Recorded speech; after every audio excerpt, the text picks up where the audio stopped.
Good morning. कल हमने question number 1 व 2 पूरा कर लिए थे। आज हम क्वेश्चन नंबर 3 करेंगे।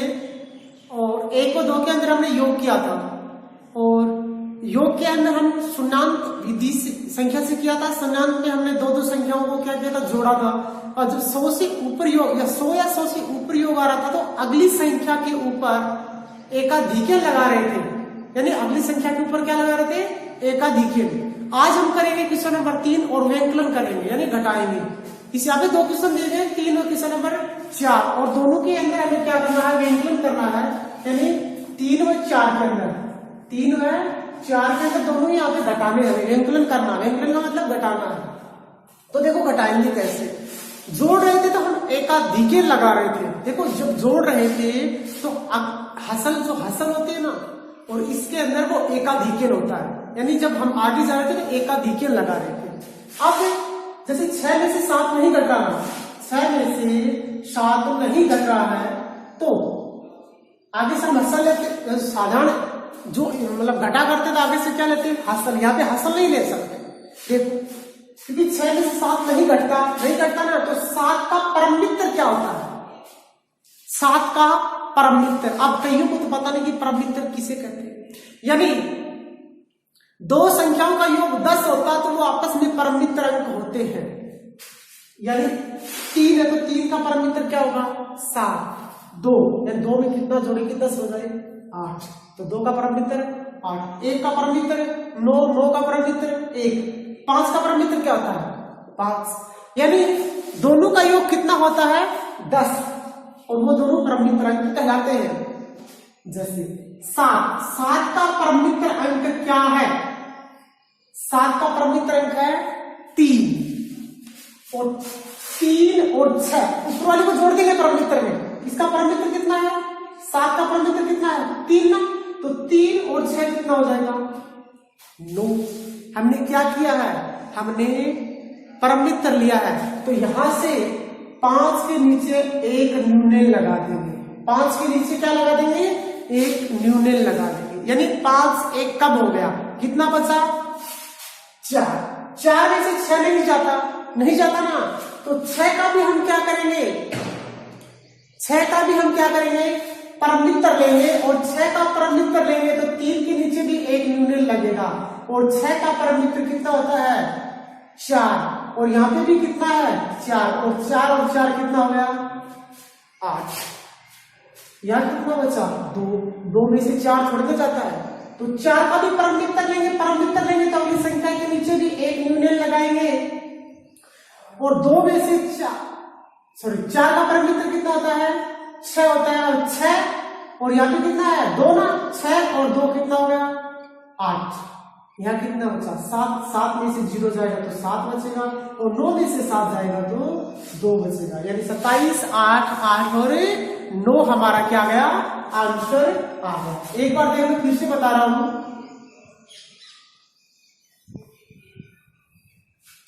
7 का परम मित्र क्या होता है, 3। परम मित्र और अगले से ऊपर वाली संख्या को जोड़ देंगे, 6 और 3 कितना हो गया, 9। जब हम परम मित्र लेते हैं ना, तो उसके बदले में अगली संख्या के नीचे एक न्यूनल लगाना पड़ता है। अब यहाँ कितना बचा, 4 में से 6 नहीं जाता, तो 6 का परम मित्र क्या होता है, 4, और यहाँ पे भी कितना है, 4 और 4 कितना हो गया, 8। हमने इसका परम मित्र दिया था ना, इसलिए यहाँ पे भी क्या लगेगा, 1। यहाँ बचा 2 में से 4 नहीं जाता, तो 4 का परम मित्र क्या होता है, 6, और यहाँ 2 कितना हो गया, 8। इसका भी परम मित्र लिया था, तो यहाँ पे भी क्या लगेगा, 1। यहाँ कितना बचा, 7 का 7 और 2 का 2, 27, 8 9।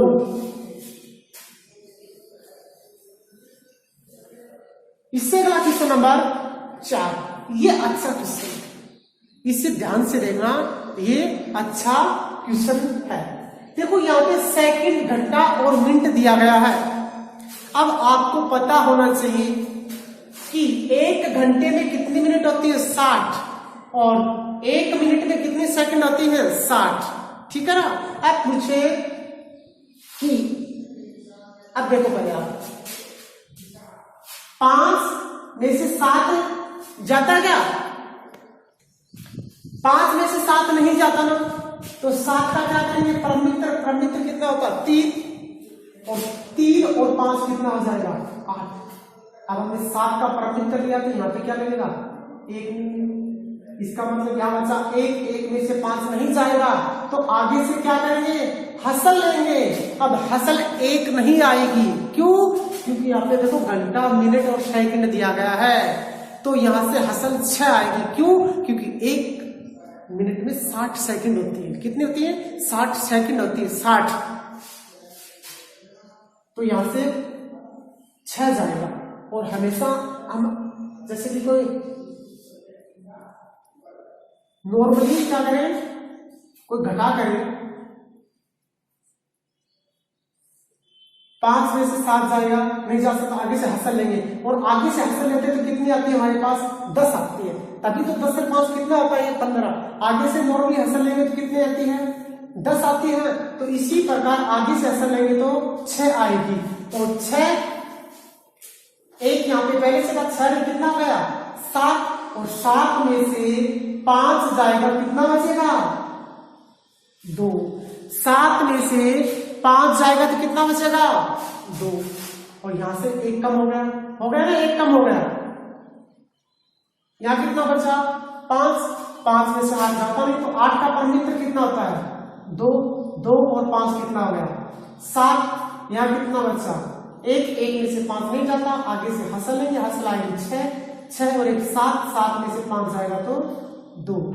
यहां बचा कितना 0 में से 8 जाता नहीं, तो 8 का परमित्र कितना 2 और 2 का 2।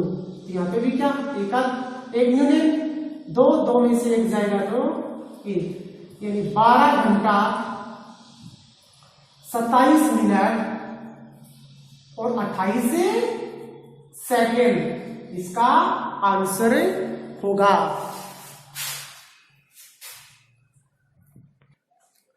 इससे अगला क्वेश्चन है क्वेश्चन नंबर 5, मोस्ट क्वेश्चन है।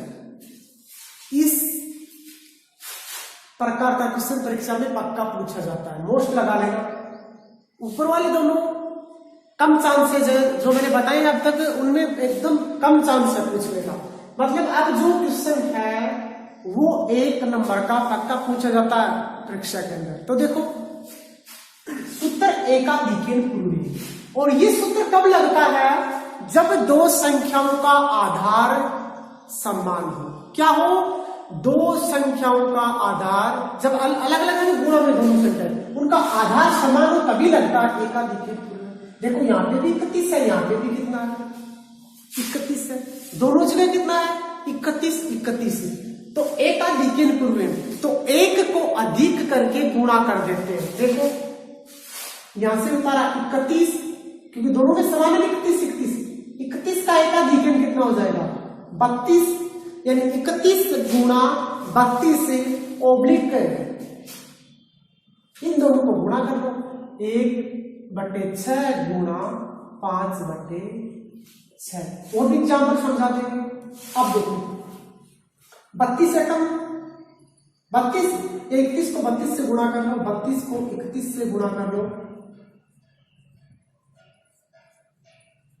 992, और 5 से कम 5 और 6 36, यानी 992 5/36। ये क्या गया आंसर आ गया 992 सही 5/36। जब इसको सॉल्व करोगे तो ये आंसर आएगा। देखो और भी एग्जाम्पल समझाएंगे, जैसे हम खुद बता रहा हूं, कोई अपनी मर्जी से, जैसे आपको दे दिया 25 गुणा 25 से 1/4 गुणा 25 से 2/5, ये दे दिया। तो आपको पता दोनों का आधार समान है, तो 25 गुणा क्या कर लेंगे 26 ओब्लिक, और आगे वालों को दोनों को गुणा कर लेते हैं। यानी इस प्रकार से क्वेश्चन आएगा। इससे अगला क्वेश्चन है वो भी एकाधिकेन पूर्वी से 103 गुणा 197, 103 गुणा 197, 103 गुणा में 197। अब देखो यहां भी एक है, यहां भी एक है, तो 1 गुणा 2 ऑब्लिक 03 गुणा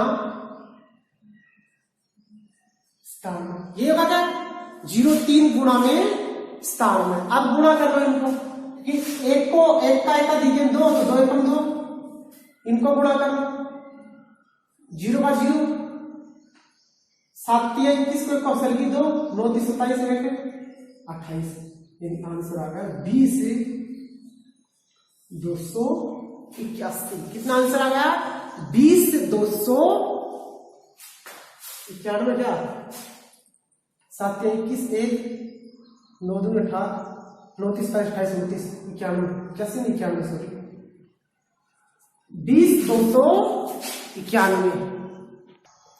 इससे अगला क्वेश्चन है क्वेश्चन नंबर 7, सूत्र निखिलम द्वारा गुणा कीजिए, यानी 54 गुणा 56 सूत्र निखिलम। आसानी है, आपने 8th क्लास में भी देखा होगा। अब देखो यहां पे आधार, सबसे पहले आधार तो कितना होगा 10 होगा। अब 54 यानी 50 के पास पहुंचने के लिए हमें उपाधार चाहिए, और उपाधार क्या होगा 10 गुणा 5, यानी 10 पर जो 50 पहुंच गए। अब 54 का विचलन कितना होगा 50 के पास है ना, तो प्लस का 4 हो गया, और 56 का विचलन कितना हो गया 56 का विचलन प्लस का 6 हो गया। अब एक तरफ संख्या लिखते हैं, एक तरफ क्या लिखते हैं विचलन लिखते हैं। संख्या के नीचे संख्या, विचलन के नीचे विचलन। संख्या के नीचे संख्या लिख दो 54 और 56, ये तो प्लस का 4, ये प्लस का 6। अब देखो यदि हमारे पास उपाधारक है तो वो लगाएंगे। सबसे पहले उपाधारक है हमारे पास कितना है 5, तो 5 को बाहर रख लेंगे, और 54 में या तो 6 जोड़ दो या 56 में 4 जोड़ दो, एक ही बात है 54 प्लस 6। इन दोनों को क्या कर लेंगे गुणा, 56 और 6 कितना हो गया 60, 6 को कितना हो गया 24, 6 में 30 300, ये है 24। अब देखो हमारा आधार कितना है, आधार हमारा 10, तो यहां से एक ही संख्या उतारेंगे 4, और 2 को आगे भेज देंगे तो 302, यानी 3024। कितना होगा 3024, क्योंकि देखो 6 में जो 30 300 गया, ये 24। अब यहाँ पे 24 का 24 नहीं उतार सकते, क्यों, क्योंकि हमारे पास आधार 10 ही है, तो इस 2 को कहां भेज देंगे आगे, और 2 को आगे 300 के पास 302, और आगे से उतार देंगे कितना 4।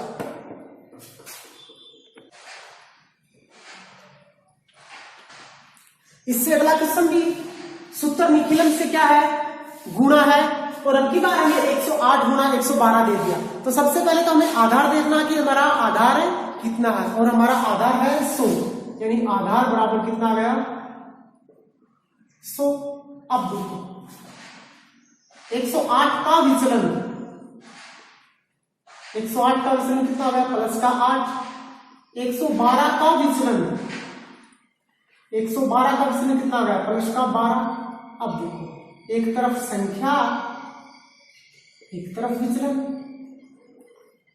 संख्या के नीचे संख्या लगा दो 108 112, 108 का विचलन कितना है प्लस का 8, 112 का प्लस का 12। अब देखो उपाधारण हमारे पास है ही नहीं ना उपाधारण, तो उसको छोड़ दो, यहाँ पे लगाने की कोई आवश्यकता नहीं, लगाओ तो 1 लगा लो, क्योंकि 1 को किसी भी संख्या से गुणा कर लो। 108 में कितना जोड़ेंगे 12 जोड़ेंगे, और इन दोनों को क्या कर देते हैं गुणा कर देते हैं। 108 और 12, 8 और 10 120 हो गए ना, और 120 और 12 3 8 2 16 1 और 1 6, देखो 8 2 16 उसका फसल किए 8 1 8 1 9 96 हो गया ना। अब देखो आधार हमारा 100, तो दो संख्या उतार सकते हैं, तो 96 का 96, 120 का 120। यदि आधार हमारा 10 होता तो 9 को कहां भेज देते आगे भेज देते।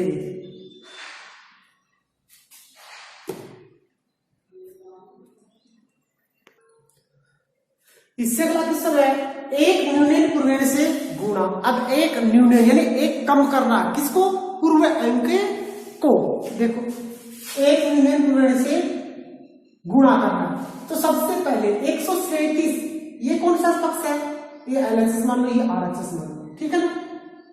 कौन सा? ये तो एलएचएस लेफ्ट हैंड साइड, ये राइट हैंड साइड, यानी ये वाम पक्ष मान लो, ये दक्षिण पक्ष मान लो, कोई भी मान सकते हो, ठीक है ना? ये एलएचएस है, ये आरएचएस है, ये आपको पता होना चाहिए। ये वाम पक्ष है, ये दक्षिण पक्ष है। ये वाम पक्ष किसकी बात कर रहा हूं? वाम पक्ष की। और वाम पक्ष यानी 137 में से हम एक कम करेंगे, क्योंकि एक यूनिट पूर्ण करना है, और एक कम करेंगे तो कितना बच जाएगा? 136। ये कौन सा? ये दक्षिण पक्ष है। और दक्षिण पक्ष में से जो वाम पक्ष में आया उसको घटा देंगे, यानी 9 में से 136 घटा देंगे तो कितना बचेगा? 9 में से 6 जाएगा तो 3, 9 में से 3 जाएगा तो 6, 9 में से 1 जाएगा तो 8, और 9 का 9 98 63। अब देखो करेंगे कैसे। 137 के जगह क्या लिख देंगे? 137 माइनस 1 ऑब्लिक 9999 की जगह क्या लिख देंगे? 9999 माइनस 136। इसको सोल्व किया तो कितना आया? 136 ऑब्लिक इसको सोल्व किया तो कितना आया? 9 8 6 3 उतार दो 13 6 9 8 6 और 3।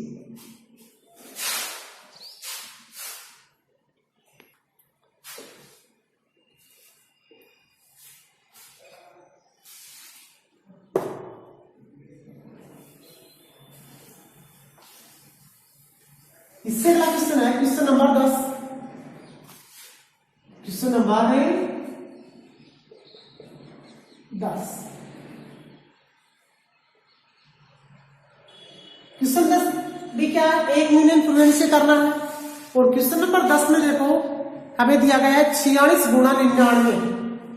46 गुणा 99। उसी प्रकार से ये वाम पक्ष है। सबसे पहले हम वाम पक्ष को सोल्व करेंगे, और वाम पक्ष में से 1 घटाएंगे तो 45 बचेगा। अब दक्षिण पक्ष में से जो वाम पक्ष का आंसर है उसको घटा देंगे। 99 में से 45 आएंगे तो 4 कितना बचेगा? 54 बचेगा। तो 46 गुणा 99, 46 की जगह क्या लिखेंगे? 46 माइनस 1 ऑब्लिक 99 की जगह 99 माइनस का 45। यहां से कितना बचा? यहाँ बचा 45, यहाँ कितना बचा? 54 उतार देंगे, कितना आंसर आ गया? 45 से 54। ये हमारा आ गया आंसर। यानी 1 2 बार आप निकालोगे तो कोई ज्यादा हार्ड नहीं है, आसान सी एक्सरसाइज है। कल हम क्वेश्चन नंबर 12 11 करेंगे। बस आज के लिए इतना ही।